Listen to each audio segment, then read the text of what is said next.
CJ, my brother, my friend, my client, my flipping inspiration. Thank you for coming on the podcast, bro. Look, now I normally don't do this. I normally don't do this podcasting, but today I'm doing it. And I actually, for the first time, I'm going to reference my notes because you're too humble. And I know if I leave it to you, you're going to miss out too much. So instead of asking you why people should pay attention and listen to what you've got to say, which I ask everybody, I just want to just let people know who they're dealing with right now. You know what I'm saying? Multi-award winning scriptwriter, cool, we got that. Brand story specialist, cool. Social entrepreneur, seen on BBC, ITV, Channel 4. You've had plays that you've written that have been in Soho, Leicester Square, the Birmingham Rep. You've been featured on BBC, WM, Free Radio, Solihull, Birmingham Post, Birmingham Mail. The list goes on and on and on. Your awards, BBC Asian Network recently awarded you with the best newcomer or something like that. BBC One Extra. Asian Network. I mean, I don't mind it. Hey, I'm trying to plug my own award. I'm trying to plug my own award. Did you get that one? Did you get one? Best newcomer. I don't rap. Best newcomer. Best new album. That's what this podcast Best new album. Best podcast. Bro, astounding, right? To see the body of work from somebody in the creative industries. Now, you're a creator, but in the traditional sense, which is why I wanted to get you on. You're also from Birmingham, born and bred. And I just wanted to pick your brain today for a different portion of my audience that aren't about necessarily the mass media attraction of where their life should go right now. Now, you balance so many different things. Why would you say that people should listen and actually respect and value what you've got to say? First of all, thank you. And you said balance a lot of things. I try to balance. I think it's sometimes like this and sometimes like that, but I think that's part of it. I believe that I live a life that is very unique. I don't necessarily feel that I slot or align into one particular avenue. You know, some people refer to me as an entrepreneur. Some people refer to me as a writer. Some people refer to me as a director. Because the way my life was set up was that I was always interested in the arts, but as a black guy growing up in like a Caribbean household, it's not something that is really, you need to go and get a job. I mean, my parents aren't Jamaican, but if they were, I imagine that's how they would say it. But it was kind of like... So hold on, where are your parents from? You can't do an overdub of a Jamaican accent and then say, actually, my parents ain't even Jamaican. You can't do that. To be fair, where are your parents from? There's a thing that I like to call Birmingham. So Birmingham. They're born and bred here. They're born and bred here. Your grandparents are from Jamaica. Yeah, that's it. So, all right, that's not so too they far. would try and speak the patois, but it would be kind of like a Birmingham, like Birmingham patois, which is a bit different. Yeah. So every third word is from Jamaica. Exactly. So it's that kind of thing. But for me, it's not. Saying you want to be a theatre maker or a writer. Parents, bless them, they're always thinking about stability, and that does not sound stable because there's not really anybody doing it. But I feel that there was a rebellious streak in me which just made me, want to pursue it. I realised, I'm fast forwarding a little bit, but when I got to London and I wrote my first play and it was produced, I thought that everything then would just skyrocket. I had good reviews, I had some good PR. Well, I just read on there, the play Shadows received a 5-star rating, and the feedback was it was good as hell from your brother-in-law. Yes, it's something like that. It was 5-star rated though. Shadows. What was that play about? So that play was about three black men who were all in Winson Green prison. And the idea was that they all grew up with different cultural experiences. Yeah. So yes, they were black in terms of their skin color, but actually their ideologies and how they were raised and what they believe in were all different.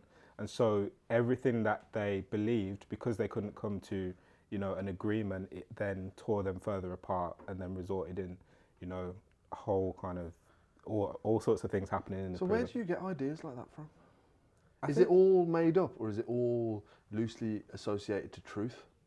I believe that any story that is created by anyone has some form of truth in there. The good stories, anyway, the ones that resonate with people, there's always truth in there. So, you know, I always say this when I'm writing stories. I try to take people that I know and change their age or change their, you know, physical Change attributes. their accent and heritage. Yeah, or something like, I mean, anything like that, where you could just make it creative, be creative, because, you know, the last thing you want is somebody that you know coming into the theatre to support you, and then they're like, hold on, I said that was me. So, you know, to avoid that, you really got to play around with the dialogue and just use the people that you know as inspiration, rather than, you know, verbatim. Talk to me about the creative industry and the theatre in particular right now.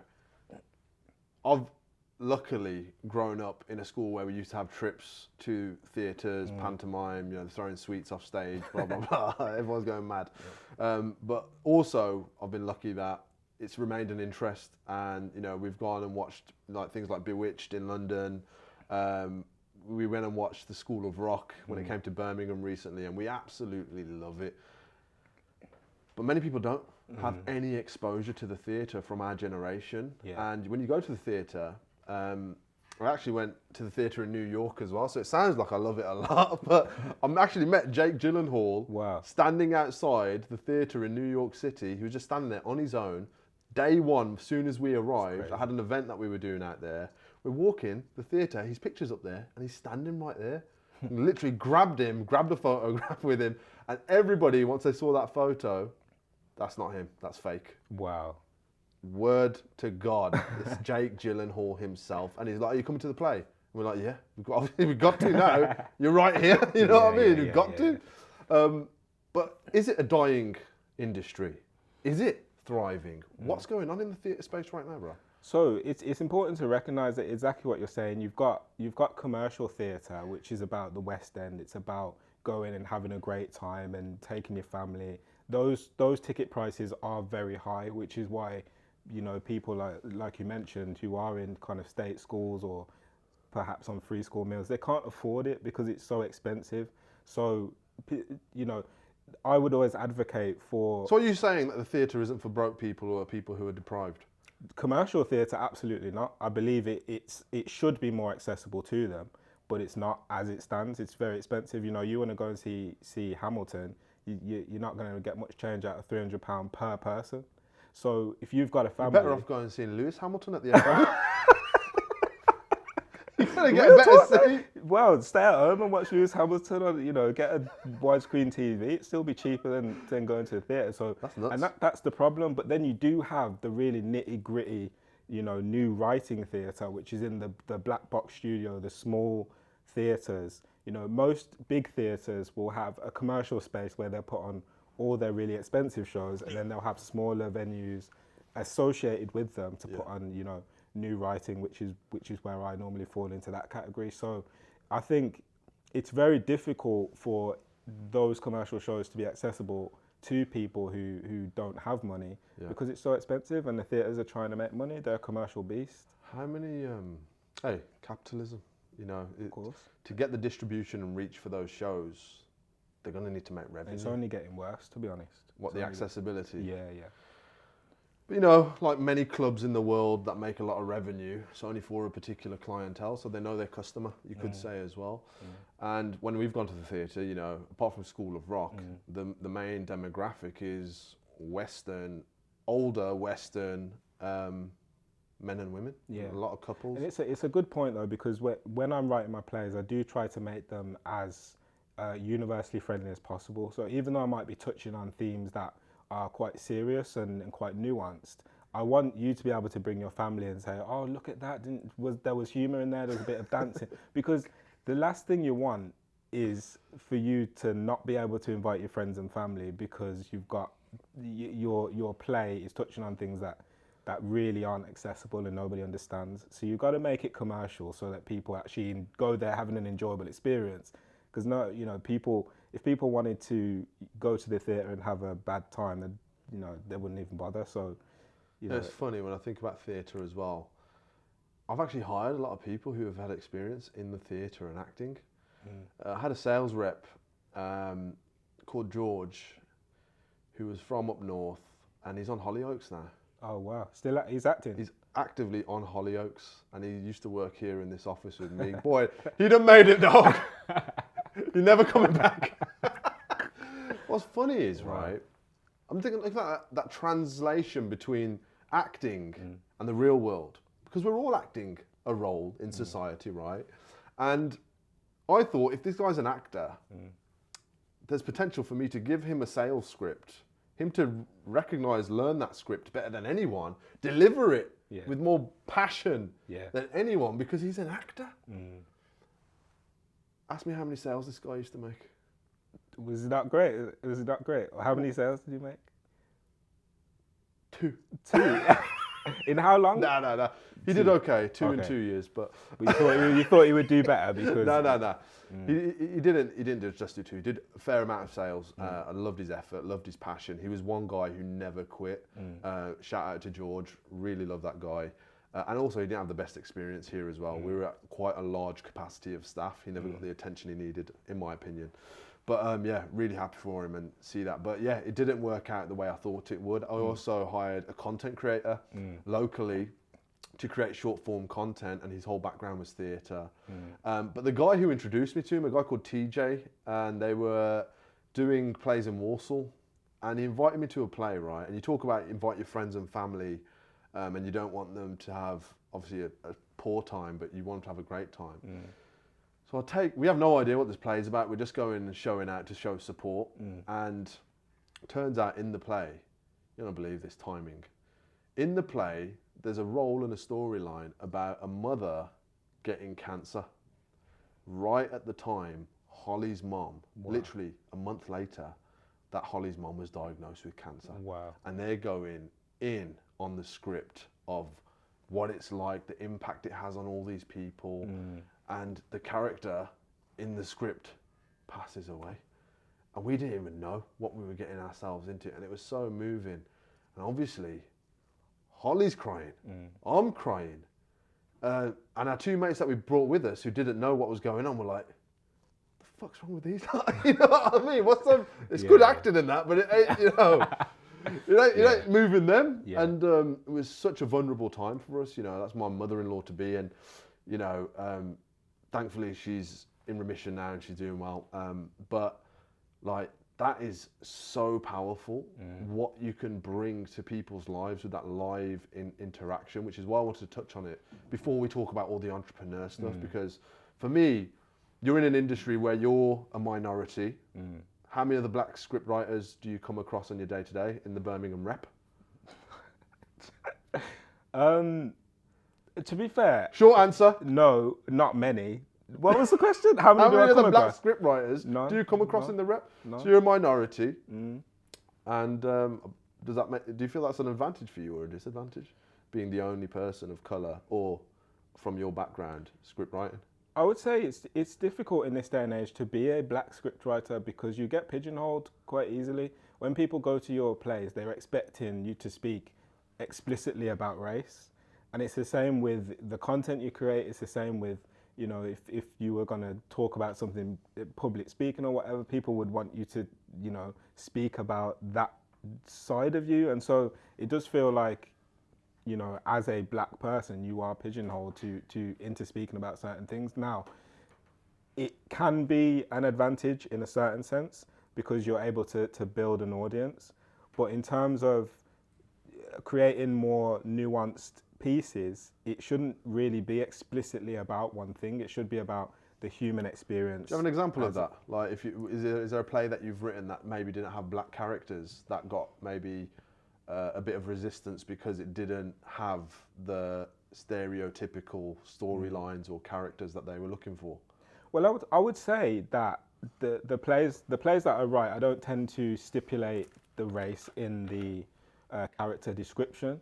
But when I have spoken or pitched my plays to directors or producers, I've noticed that when I don't really speak about race, there's less engagement than when I do say this is a family from a black British household. Whereas if I said this is a working class family, they'll be like, oh, well, where's the race? You're a black person, so we want to hear about. Do you feel like sometimes it's a tick box exercise? Sometimes it That probably. diversity and inclusion of how many players need to have different backgrounds and minorities to align with the sales goals of the audience demographic they're trying to reach for the future. It's always going to be a degree of tick box because it makes the institution look better if there's people of colour in there. Yeah. But what tends to happen, and what I've always tried to combat, is putting on a black show to fill the audience with black people, and then the whole rest of your programming, there's no diversity, and then you're confused, or then you're able to say, oh, but we did have that show on, and we did get this amount of engagement. So for me, it's like I'm just very careful. Even if I want to touch on those issues in my pieces or in my plays, I don't like to necessarily stipulate that. I like people to read my work before I pitch to them, that it's about a particular, ethnic background. So it's obviously something that you're always conscious of when you're presenting plays. Yeah. It doesn't sound easy to balance this equation of appeasing what might be a tick box exercise, but also writing the stories that inspire you, whether they're black people, white people, brown people. Doesn't matter, does it? The way I always frame it is I am a black British male, so all the stories I write are going to be through a particular lens. I can't see the world through anybody else's eyes. So I shouldn't have to go into a meeting or into a pitching room and say, yes, I'm writing a story about the black British experience growing up as a black male, because that is just what I am. Yeah. It's just who I am. So my stories will naturally gravitate to those sorts of issues because that's just my experience. Let's talk about race, because you talk about race a lot. Jeremy Clarkson was one of the recent posts that I saw you have an opinion about when he was talking about Meghan Markle and obviously the stoning of Meghan Markle for who she is, essentially. How do you feel when you're obviously an entrepreneur, you're trying to grow an audience to benefit all of the projects that you work on? How do you feel sometimes about being 100% honest about your opinions when you're doing content like that, which is either going to have people in strong agreement racially or strong disagreement, and you get both? How does that feel, having to play that seat and balance all of that? My audience love unapologetic speech. So I am very conscious that if I start pumping, I know that I could grow my audience if I just started pumping content out that is literally about race and my opinion on certain, hot topics surrounding that. But it does almost, I'm also very conscious that I don't want to be pigeonholed into that guy that just speaks about racial issues, because I have so many different avenues and different skill sets. I'm a musician, I like public speaking, I like acting, I like writing. So for me, it's always been very difficult to niche it down into, when I do have opinions, thinking, oh, do I speak about this right now? Because actually my next post I want to write about, I want to speak about this. You can contradict and compromise what your real emotions are about a lot of different things on social media, because you feel passionate about one thing. So you think that actually happens? Yeah, sometimes, for example, the Jeremy Clarkson one, I was very much like, no, I have something to say on this. Yeah. I probably could have said more in the posts, but I try to, as we've discussed before, I try to make them conversational so I can hear what other people are saying about it as well. Yeah. But there's always things going on about race. I mean, look at what happened in America recently. You've got not only the 5 black police officers or the 3 black police officers that were sleeping with the white girl. What? You didn't know about that one? What, right now there's 3 black police officers sleeping with a white woman at the same time? Yeah, so she was a married woman, and they were all police officers, and there were 3 black men and I think 2 other officers who were all sleeping with this married woman, whilst they were employed in the force. So that was going on. Wait, was she just a pedestrian, or was she working in the force? No, she worked in the force, and she was married. Right. So they were all in the same department, and they were all having conjugal visits with each other. Yeah. And so that was something I was thinking, do I touch on that on my page? But then I'm like, there's something quite funny about that, but it's actually really serious. like What's the literally- problem? What's the problem? Why with is that news? it? It's news because Because they're black and she's white. no, because you can't just have everybody sleeping with a married woman, in your department. Like that Wait. just can't happen. What? Like, they're all working in the same department. You know how many people are probably sleeping with each other in this building right now? They're Like, not sharing. Why is that they're world not sharing news? though, Why is that? Oh, so they're doing it at the same time. bro. They're having gangbangs, is what you're saying. Let's call it what it is. That's basically how it was pitched. Oh, okay. So it wasn't like she's Yeah. having individual relationships. This police officer Well- who's having gangbangs with groups of black police officers, and that's world news now. That's Well, news that's to what me. they're putting in. Well, it was probably, but this is the point. Was it? I thought you were going to talk about the 5 police officers who killed I, that guy. I was going to go the on black to police that. I officer. was going to go on to that. But you started with gangbangs. The reason I mentioned that was because as you've just said, was it highlighted more because they were black? Yeah. And then yeah. Oh, right. Yeah, and she was a black, and she was she a was white white. woman. Oh, right, If she yeah, was yeah. black, would it have made? Because you it's know, on topic, it's trending. Yeah. There's this whole division.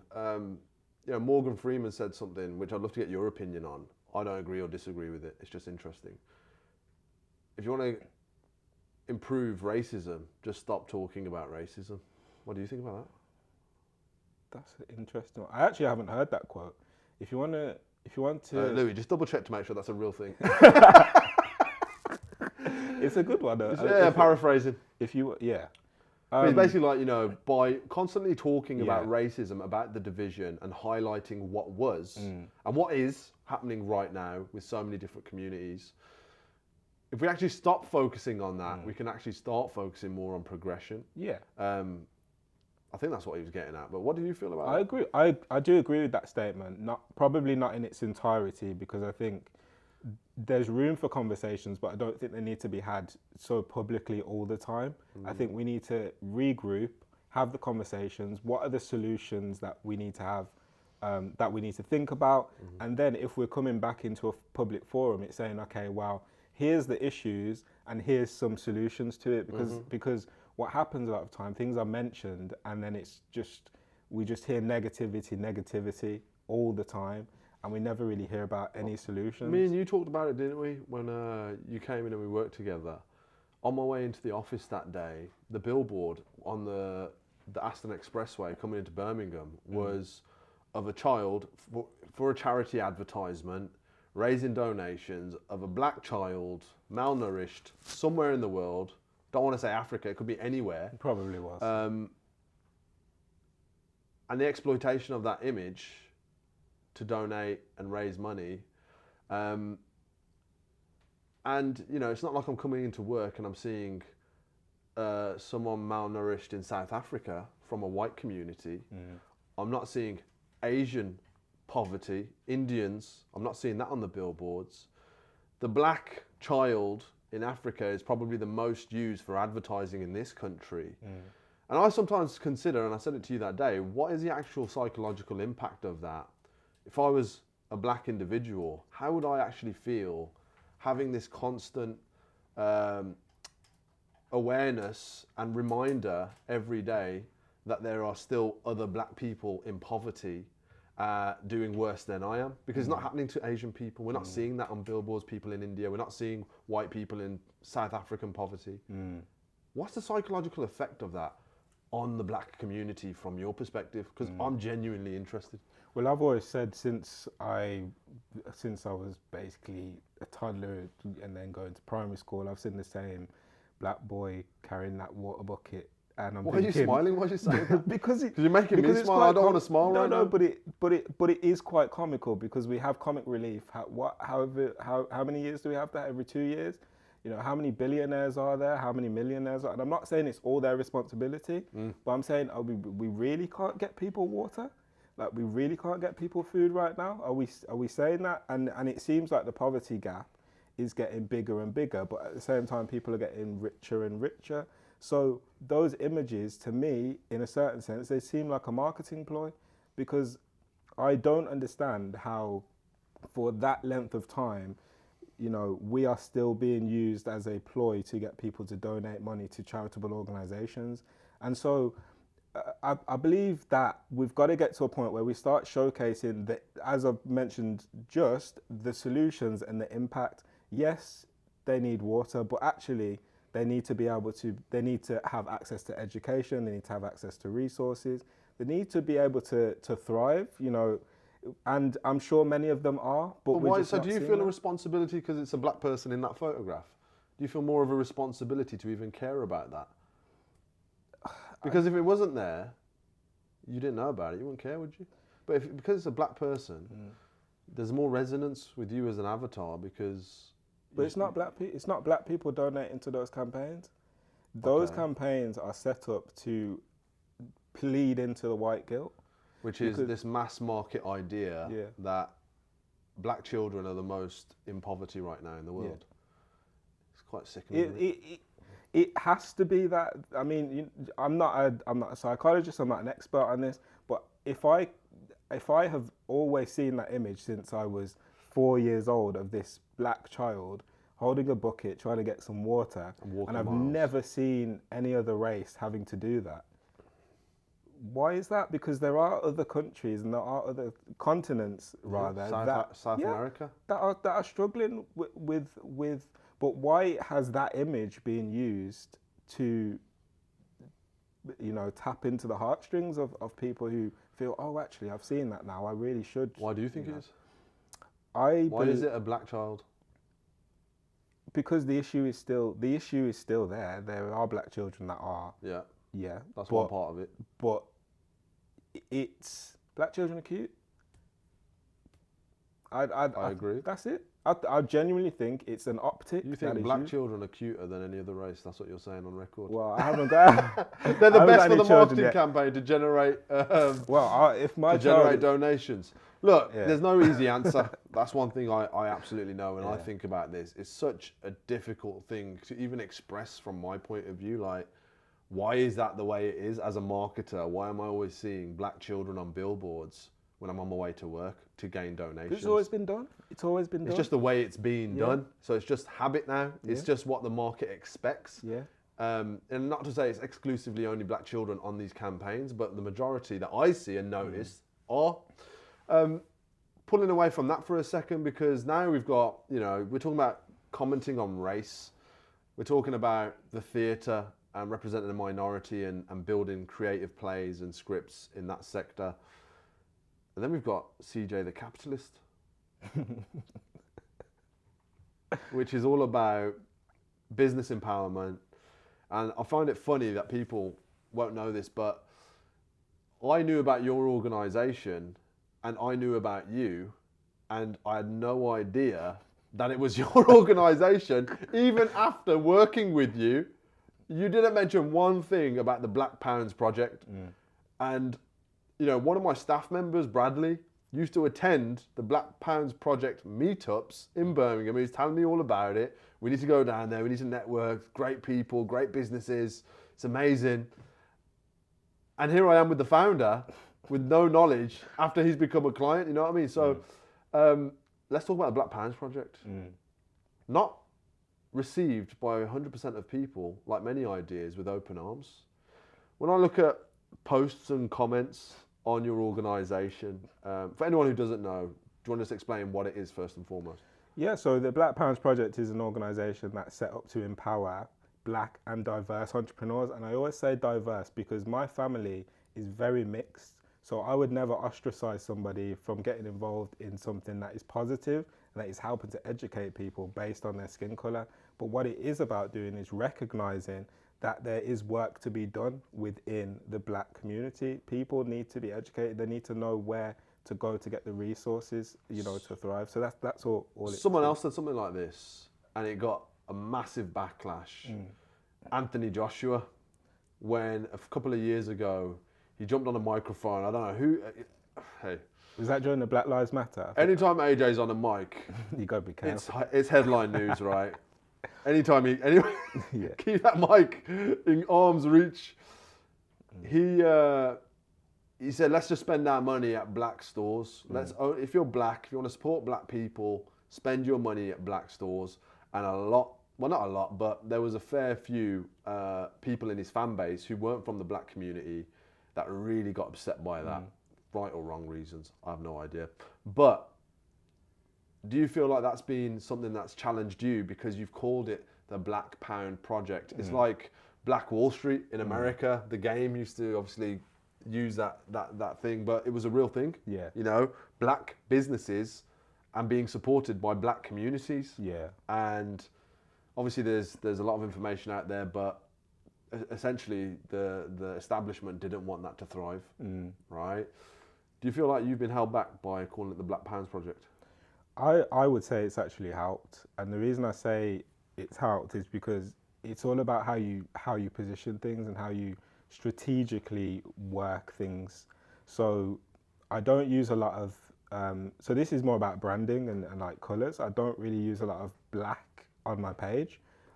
It's more white and gold. It's more it's a lighter aesthetic, and you use that in a strategic way so that you can actually start bringing people in to environments that they ordinarily wouldn't be in. You have to sometimes cushion it a little bit so that you can allow people to open up the dialogue, because sometimes when you I mean I like to think about it as we've got Black Friday, we've got the shop called Blacks, but nobody makes the comparison about that and race. It's just black is considered a shade. Yeah. But with the Black Pounds Project, there's a connotation that we're only supporting black people, but actually it's providing employment opportunities for coaches and mentors who want to work with people from diverse communities. It's actually helping business owners to associate themselves with business and entrepreneurship. So it's not just a one hat fits all. And don't get me wrong, there are organizations that are set up specifically just to help black people. And I don't think there's anything wrong with that.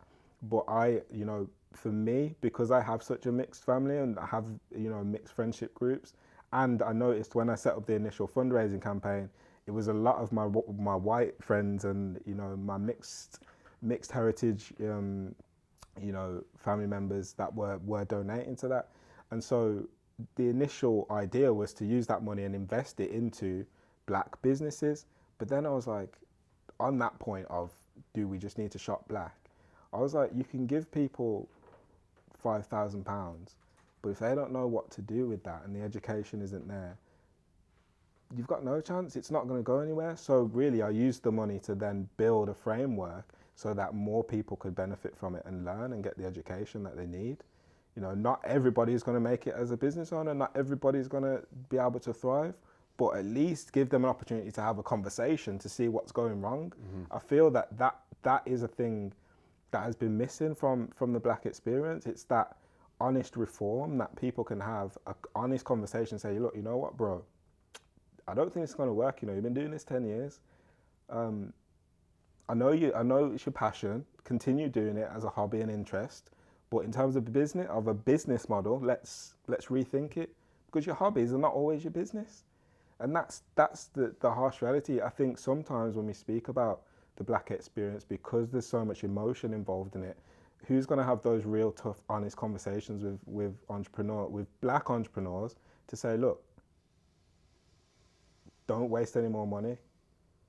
Feel free to do it if you want to, but my advice would be, let's park that. You've already been doing it 5-6 years. You've not really been making any money from it. You've actually been losing. You need to maybe consider getting a part-time job. That's what the project is about. It's about realism, and that's why it's a membership, because not everybody will embrace that. Not you everybody feel will like embrace there's it. a lot of ego in the black business owner community that you work with that inhibits progress? Ego. I have experienced a lot of ego, actually. I have to call it what it is. Call a spade, I have Holmes. to call a spade. I'm kings. Exactly, a king. Well, as you say, black kings. It's those sorts of things we've been taught that we're black kings, black queens, and it's like. What pronoun do you prefer? Just so I get it right in the description. Ego is not always a negative thing, but you've got to be humble enough to accept the critique. And if you're continually told that you're great and that you are doing everything the right way, but other people aren't giving you the opportunity, other people aren't giving you the investment, other people aren't giving you the time of day, then when do you start looking at yourself and saying, you know what, I need to change? And I can speak about myself in that, because I ran a business before the Black Pounds Project called Sorrel Park, and I was going around to schools. It was basically a sole trading, venture. I was going around to schools. I was teaching kids creative writing. I was getting a little bit of pay here and there. Wasn't really a scalable business model. And as soon as COVID happened, I couldn't get into any schools, and my business died. Now, there must have been so many other people who went through a similar thing, because they didn't have anyone around them to say, you know what, whilst you're doing all of that, you need to be building your actual framework, your actual systems for your business to thrive. So if nobody's going to have those honest conversations, you're not going to see the businesses growing. And as we've mentioned before about investment opportunities for Black business owners, the amount of banks and financial services that I have constantly peppering my emails. Do you know any Black business owners that are turning over 1 million? Do you know any Black business owners that are turning over this, that, and the other? No, I know probably one or two. I've been doing this for a few years now. So there's a deeper issue, and it's going to take time for businesses to really build that framework. But again, the financial services, are they prepared to have those honest conversations either and say, look, they talk about they want to invest in Black business owners, but are they going to invest in helping them build frameworks? Are you going to go on a bit of a scout, a bit of a hunt to say, right, there's potential there, let's have a conversation with them? Isn't that like reverse discrimination though? Because there's other minorities that would assumedly want the same support from financial institutions like banks. Mm. So why should that money, by all means, it might be getting dispensed equally amongst minorities in this country, but why isn't it? Doesn't sound that way from just what I see in the media, what I've heard from yourself. I don't see many or any schemes which are devoted to young Asian ethnicities or South Indian ethnicities, like myself. But there are schemes for every British person. For example, the Prince's Trust that I got a loan from to start this business, and we're here 7 years later because of access to that. That facility. That's a mindset thing though as well, isn't it? Because there's lots of Black people that access Prince's Trust and they get the money, but probably don't have the right mindset. Well, there's lots of minorities that probably do the same thing. Yeah. So what you're saying is there's a layer beneath just giving access to finances, which is available now, but even with that, you're not going to solve the main core issue, which is education, experience, and is there anything else on that list? It's very nuanced, because you mentioned other communities. There is a Chinatown, there is an Asian Business Chamber of Commerce, there is an Asian BBC Asian network. You're not going to see a BBC Black network. You're not going to see a Black town. It's just not going to happen. So we have to build our own infrastructures so that people can start seeing that actually we are able to build commercial enterprises that are sustainable. But at the moment, we haven't got the numbers to be able to suggest that is a viable option. Right. I just don't believe the numbers are there. I think if we can have something like the Black Pounds Project that is getting 50, 60 business owners turning over $1 million plus revenue each year, then you can have a Black town, and it makes sense because you're showing that actually your products are scalable and they're marketable. But at the moment, a lot of the businesses that I work with or the organisation works with, they're hobbies. They're hobbies. They're not really scalable, in my opinion, not really scalable business models. I think a lot of people just want to do it so they can, keep things ticking over each month. It's not, they're working part-time jobs and they're trying to run a business. I think that's the main, business owner that we seem to attract. Yeah. So recently you had these pop-up stores that were featured on the news. Mm-hmm. How does one go about getting on the news? So to get on the news, you have to have a social purpose. Now, a lot of organizations, even if you're a limited company, if you can create a brand story and package yourself in a way that shows that you support marginalized groups, people with special educational needs, if you have that angle and social purpose to your business, it's much easier to get onto the news, because they're always looking for stories that might be a bit controversial. Because if you're talking about race, then that lends itself to something like Good Morning Britain or BBC, the Birmingham Mail. They'll have, comment sections, and people like to, put their 2 pence in. Well, this is the reason this is happening. That's the reason that is happening. So the media outlets are just looking for engagement baiting content. 100%. It's the media is no different to social media. It's just it's just slightly more refined. So they would approach you with an email. They'll sign it off, from BBC, BBC One or whatever. And so the way you get on there, you have to attack them as well. Don't get it twisted that you can just post on social media and just not approach them in the professional format. I always talk about on my channel that having those writing skills, being able to draft emails and show that there's a need for you to be on the news is always going to help, and being able to articulate that in a way that attracts those sorts of journalists is always going to help. So you can't kind of just not think that they're always going to approach you. Sometimes you just have to approach them and say, look, this is coming up, I've got a shop coming up. And then once you get a couple of engagements with journalists, you'll then have a bank of them just sitting in your email. And then you can just approach them anytime you have something coming up. But a lot of people don't have that much going on that would be an interesting story. So really, I'd say think about something that you can do that is a bit more forward-facing as a business owner, and something that would attract an audience and attract and build conversation. So thinking more like a marketer. 100%. Yeah. You have to. Recently, I saw that you obviously had the honour of being someone with the Queen's baton relay in the Commonwealth Games.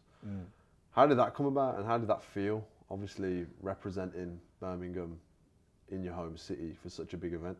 Yeah, the Commonwealth was crazy because I literally didn't really have much idea what was going on. I knew that the Commonwealth was coming, obviously, but I didn't know much about the baton bearing and things like that. And I've just been, working on Black Pounds project, working on my plays. The project that I lead at Birmingham Rep is about supporting Black men's mental health as well. So all of these things started to, get the attention of people, and so somebody put in a nomination to say what I'd been doing, and I got a phone call from a lady. I think her name was Rose. I got a phone call from a lady, and she basically said, "Yeah, can you just tell me a little bit about what you've been doing?" So I just talked about it, and then she was like, "Okay, we'll be back in a couple of days," and then she called me back literally 20 minutes later and was like, "Right, we want you to represent the West Midlands." So that's how I ended up. So you weren't nominated, or she nominated you?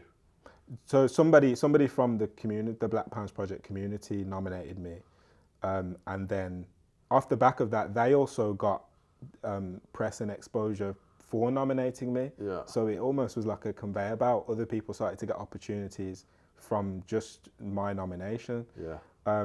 And so, the lady called me. She said, "I'll hear back in a couple of days." And then she must have had a conversation with a couple of people. And then she called back and said, "Right, we'd like you to be representing the West Midlands." So you had the regular baton bearers. Then you had the 8 representatives for the different regions. How do you feel about the Commonwealth as a concept? It's steeped in history, isn't it? It's steeped in, like I said, it's the colonisation of the half the world, or thereabouts. It is. And then generations on, we're now obviously the descendants of individuals who immigrated to this country from the Commonwealth for better prosperity and jobs and income and economic safety. And now, a lot of those countries, it's well documented. Even Jamaica are asking for reparations now, the same way India is asking for reparations, or people in India are asking for reparations, to try and put right some of the kind of stealing of all those resources and bringing them back to the UK to then sell them back to the countries that they took them from in the first place. and now you're carrying batons for the Commonwealth Games. I don't know, it's just profound for me to even think about the context on a long-term basis. Yeah. How do you feel when you hear something like that? It's really interesting because, you know, we can always talk about the history and we can always talk about what needs to be done. But at the same time, yes, I'm carrying the baton, but I have a family who's supporting me through that. So if my family turned around and said, right, we don't agree with that because of X, Y, and Z, or, you know, loads of people in my community were like, that doesn't actually speak to what we're about, you know. Yeah. But most people would see it as this is about progression. It's about actually recognizing that despite doing work which wouldn't be considered, you know, popular by many people within Britain when you're dealing with trying to, you know, stamp out inequalities and things like that. Ethical nature. Yeah, they've actually recognized that and allowed you to propel your platform forward to do more of that work. Mm-hmm. So I see that as reparations also. Mm-hmm. So reparations that aren't always in a financial sense. It's sometimes in, you know, how much media exposure are you getting, how much... It's in representation. Yeah, representation as well. And there were so many people that were doing amazing things, you know, for marginalized groups that I think, you know, we could talk about the bigger issue, but also there's, you know, I do think the baton was a special thing, moment, yeah. Highlight of your life. Definitely. Yeah. That was great to see you up there, bro. And one of the terms that you've mentioned to me before is the term in black culture, and it's also, I think, similar kind of meaning in English, Indian culture, which is the term coconut. What does it mean in black culture? What does it mean when someone calls you a coconut? Okay, so I've got two perspectives on this, because I've spoken to people that literally will say that racism doesn't, they'll be black and they'll say racism doesn't exist. And Morgan people Freeman. just, well, I don't know Morgan Freeman, but I'm talking about people that have probably grown up with a similar experience to me, but they will say, look, if you just work hard, racism doesn't exist. They're black people? Yeah, black people will say that. You agree with that? No, I don't agree with that. Right. And what's the other way to think about it? The other way to think about it is there are people who may speak, you know, with a bit of articulacy, or they may, you know, be well read, and then people will say, oh, well, they're not really black because they don't speak with street slang. So you've kind of got to find a happy medium, because I don't subscribe to the mindset that we all have to work 10 times harder to get to where we want to get to as black people. I do believe there are nuances that we have to navigate in order to get to where we want to get to. So if we're talking about that as being working harder, then yes, I agree to a certain extent. But there are people who will say, literally, just wake up in the morning, forget about racism and go about your day. So and where does coconut come into all this? That's where coconut, because that's saying that actually I'm just going to ignore the fact that I'm black and just be on an All Lives Matter flex. And that's why people will be called a coconut, because you are, you know, you're turning your back against, in inverted commas, turning your back against people who are feeling oppressed or are feeling like they have experienced, you know, a form of discrimination due to their skin color, and to basically try and say that somebody's experience is irrelevant is a coconut move, because you're basically saying, I don't care what anybody says, I don't care what skin color I am or anything, they're lying. That's what it says. And so people will say, as a coconut, you are, well, what would they say? That is you being white on the inside and black on the outside, because you really don't identify with being black. So that's what people would articulate that as. It's deep, man. With being a coconut. Nah, I'm done with the coconut. With being that was a long answer for a pretty simple question. I've got to say myself. That was an in-depth. That was an in-depth answer. It's deep. Yeah. It's deep. It's like turning your back on the culture. Yeah, turning your back on the culture. But what? Right. Can I ask you a question then? So when I saw your photographs on LinkedIn, great LinkedIn following, by the way. You're obviously a LinkedIn marketing expert, as I now know. I saw a photograph of you standing with our then Prime Minister, Boris Johnson. Now, I'm going to call a square. Yeah. Boris Johnson has been publicly recognised for calling women wearing hijabs letterboxes, you know, when he was a journalist. There's many instances where he's had racial insensitivity massively. But then there's you, the Black Pounds Project, holding the Queen's baton and then also having pictures with old Boris Johnson. What's the question? I think the question for me is, and the other question is confusion. It's confusion. You're like a chameleon in a sense. Your skin's always changing colour. It's black, green, blue, red, depending on what environment you're in, which is a massive skill set. But also, it's like, obviously, I'm aware he's our Prime Minister. It's exposure. It's validation. You're standing with the Prime Minister, like that's really, in context, supposed to be a positive thing. But the same way, the guy's a bit of a documented racist. Yeah. And you are with a cause... Anti-racist, trying to empower these communities. Maybe that is the point. You're standing with the guy who you can influence now through being in that environment. Is that what we're talking about? We don't have enough people that can speak to power. So the conversations that I will have with Boris, people won't be privy to. Because Who's we?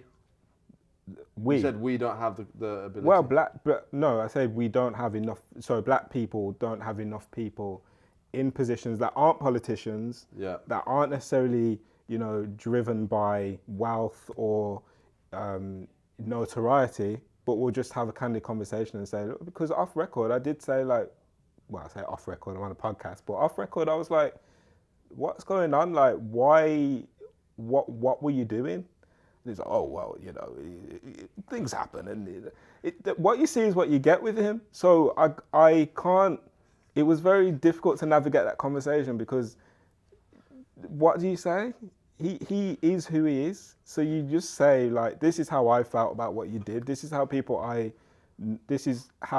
who I know felt about what you did and what you do. You said that but to I'm him? still gonna, yeah, these are honest, like open conversations that he didn't I think he was there, like wasn't really listening probably, but I still said it. Like, hey Boris, I can't do the work. I can't do the work I do and not say what I've got to say when I'm in those moments. So I didn't know that. Yes, yeah, but the thing that really annoyed me about that was, like, 2 minutes before, everybody was like basically saying, "Oh, Boris did this, Boris did that," and as soon as he came around the corner, everybody was hugging him up like, "Oh, you're so good." And I was like, "I'm not gonna do that." That was a little so I just had it, like I said, I had my little 2 minutes and just said what I had to say and took my picture and kept it moving. Respect.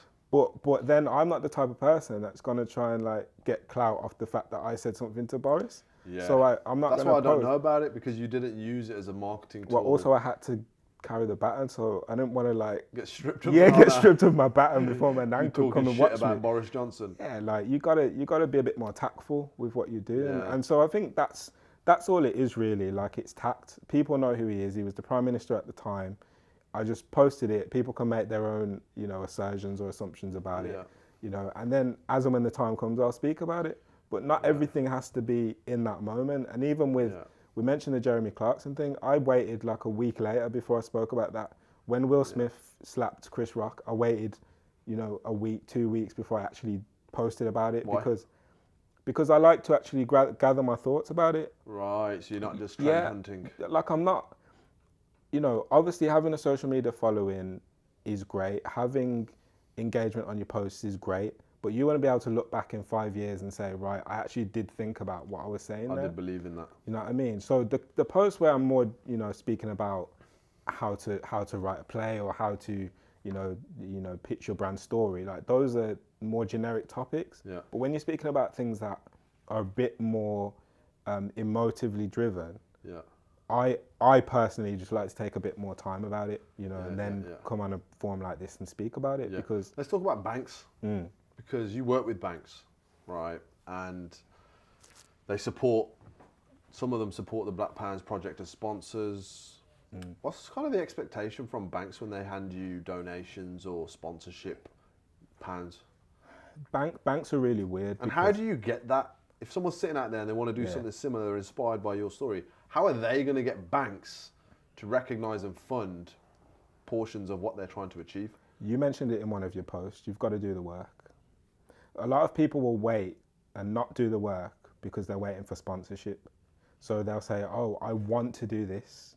This is what I'm thinking about doing. You've got to go and do the work and then say, right, this is what we've done. This is how much we've put in, how much you're putting in. This is how much we've been able to, this is how much footfall we've been able to attract.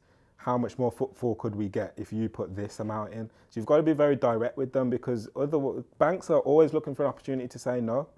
Every day somebody's trying to get some money from a bank or some sponsorship from a bank. So you've got to build a profile for yourself. I didn't actually directly ask the banks. I don't directly ask them for money. I'll ask them first for resources, build a relationship with them, you know, do a few marketplace events, do a few networking events in their spaces, and say, oh, by the way, we've got this coming up. You don't have to say anything yet, but it'd be great to have a conversation or a coffee. You know, you gotta get them coffees in. The tact. Yeah, you gotta get them coffees in, because at the end of the day, you can't. It's like building a relationship with anyone. You know, if I just met my wife, even though she found me very attractive, you know, I couldn't just go up to her straight away and say, oh, will you marry me? You have to build a relationship, and that's what people forget. It's no different with a bank. A bank is made up of people. It's made up of people with different roles. You have your relationship managers, and then you have your investment bankers. And so you can't just go straight to the investors and say, can you give me this? You've got to build that relationship with the person whose role it is. I think one of the things that I feel is important about what you're saying, if you want to build relationships with banks, you need to put the time in, but you also need to lose any sense of entitlement. Because like you said, people out there are trying to get money from banks to support their businesses, loans, funding, support, overdrafts every single day, and getting turned away. And you need to have an advantage by having a relationship with the actual people behind the organisation. That's what I'm getting from what you're saying. Yeah, the no's are going to outweigh the yeses as well. So never think that, you know, I'm sitting here, yes, I've had sponsorship from banks and law firms, but... Do you feel a bit like a sellout? No. When you take their money? No, because they need the majority of these banks, white owned or white ran? Money is money. I'm just asking the question that people might be interested in. No, I hear you. And also I've done my research, and I've been there pretty much every step of your journey. Yeah. And I want you to be able to acknowledge these kind of ideas around your brand, and give you the platform to put things straight as well, because I see you getting a lot of slack. You're getting a lot of slack you get a lot of negative energy that is so unjust, bro. You know, when I look at you and the message that you deliver and the creativity that you bring to it, it actually pisses me off how much shit you have to deal with to be authentic and integrity driven to yourself. And when I'm asking these questions, it's to allow you to kind of just tell the truth about what is it really, because you're also a proud human being. And sometimes I feel like you don't want to compromise your pride to be completely honest about how you really feel about something, which is why you probably are so great at your creative art, because you channel your emotion into other things that allow you to express yourself. But sometimes you just got to express yourself. You know what I mean? So do you feel like sometimes, I mean, is it not even a 0.1% speck in your brain that this bank is funding my black empowerment business, and it is primarily a white-owned organisation? Does it not even just think it must? But but it's all about the optics, isn't it? It's always going to be about the optics. You know why they're funding it, because it makes them look good. But that's money that's going to be invested into a community that needs the support. Now, does the money need to go directly into them buying more products and more resources to fund the business? No, but it needs to be funding the education, and that's what our project does. Yes. So yes, the banks might be saying, oh, they're on the back burner. They might be saying, oh yeah, we're going to do this because we got to show our social. It's a good branding play. It's a good branding play, but all the corporates do it. They all have a social aim or social responsibility. So they will use the optics of something like Black Pounds Project to say, well, you can't say anything about us because we funded that. We know that that's the game that they play. So I am very. It's not like I'm going into the. Remember, You're not naive, ignorant, and blind. What you see with me, what you see is what you get. Everything I'm telling you here, I will say to them. But at the same time, I will say, yes, I know what the play is, but this is what you're going to get in return. Yeah. Now, I think a lot of probably black-led organisations, they don't actually tell the banks or the potential sponsors what they're going to get in return, other than the optics, because they can get optics from anywhere. What's optics, just for anyone? So optics means just using the visual element of saying that they're working with this particular, enterprise or kind brand. of like them billboards we were talking about. Yeah, it's basically the billboards. So we So they're getting those optics from you now. Yeah. Well, they're they can It's sound gone like a full circle. sellout, man. It's gone full circle. No, but Look, it's like a Robin Hood. It's like a Robin Hood mentality. Yeah. You've got to, as you mentioned, my skill set is being able to go into those rooms powerful. and have those conversations. I'm not a corporate banker. Yeah. I'm not that interested or money driven. Although money is great and we all want to get more of it, that's not my focal point. My focal point is actually time. In life, I just want to be able to have more time to do the things I actually enjoy. I want to be able to play my bass guitar. I want to be able to play my piano. I want to go on holidays. That's my flex. So if doing a little bit of this to help more people is going to allow me to have more time to kick back, I'm good with that. So I think sometimes it's Quick just a question. particular. Is the Black Pounds Project a charity? It's a community interest company. What's that mean? So CICs are set up with a charitable aim, but they're still limited companies. So you don't have the constraints, as much constraints as a charity would have with trustees and having to kind of monitor all of the revenue. Which that sounds great. It's great. It's great because you're able to say, right, this is what we're going to do with the money. Obviously, I have my board, I have my team. All right, so you have other people making decisions with you on how it's distributed. Yeah, you have to. And if I didn't have that, the banks wouldn't be on it. How much money have you raised through the Black Pounds Project? We've raised, so including the sponsorship, I think we've raised 60k. And that's been invested into education of black and minority diverse businesses. Yeah, and into these pop-up shops that we're doing as well. And just everything that comes with it. That's big. That's big. When you're starting out on all these new ventures, right? Obviously, it's the first 365 podcast. When the times get hard and when you lose your way and when you're losing focus, what kind of advice would you give yourself now, having done all of these amazing things, that when the times are really tough, you feel like you needed from a friend, a family member, or even a stranger? What advice would you give yourself back then when things weren't going so well in the first year of any of those jobs? I'm going to bring it to the present because it's hard now. It's hard being in a situation where you're trying not to leverage from the community that's actually already been leveraged on enough. You don't want to exploit your you don't want to exploit your own community. And that is challenging when you get in sponsorship here, sponsorship there. You could use that money for things you want to use it for. Things that you need as an entrepreneur, as someone who's trying to. So you don't want to be setting up pop-up shops and getting all this revenue and spending it however you want to spend it. So there's got to be a degree of integrity. And what advice would you give yourself?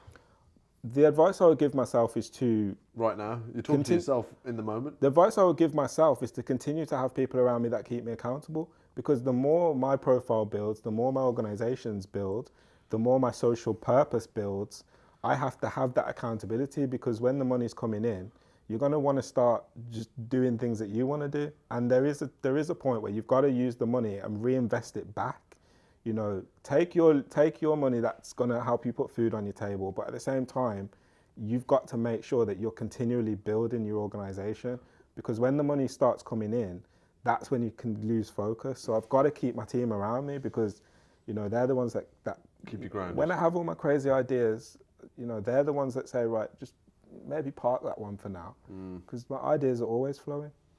So just keep your team around you, build a team that you trust. Mate, got loads of respect for what you've done and what you've spoken about on this podcast as well. I'm sure it's going to be even better to watch your journey growing and I'm hoping that we can get a check-in on the podcast 12, 24 months from now, and see if you still want to give yourself advice live right now. Thank you. Where can people find out more about you, bro? Where they can hook themselves up with some CJ? You want to hear something hilarious before you do that? What is your actual full name? CJ what? Lloyd Webley. CJ Lloyd Webley, yeah. In the rush of me writing all the podcast guests' names down here that I want to invite onto the podcast, the person's name who I wrote down here was not CJ Lloyd Webley, but CJ McCullum, and he plays in the NBA. And then I looked at the, who's been messaged, whatever, and I saw CJ McCullum, and I was like, that ain't CJ. Why does it say CJ McCullum? No word of a lie. My assistant DM'd CJ McCullum from the NBA. Hey, Aaron wants to invite you onto his podcast. And he didn't reply. He didn't reply. I got buried in the request now. Wow. I was like, what is actually going on? But anyway, where can people find out about the real CJ Lloyd Webley? It ain't CJ McCullum. Yeah. So you can find me on Instagram at CJ Lloyd Webley. That's CJLLOYDWEBLEY. I'm sure it will be in the description as well. You can find me. That's my handle on everything, to be fair. So you can find me on everything. All right, bro. Thank you. Bro. Thank you. Bless up. Thank you so much. Thanks for coming on, man. Probing questions. Appreciate it.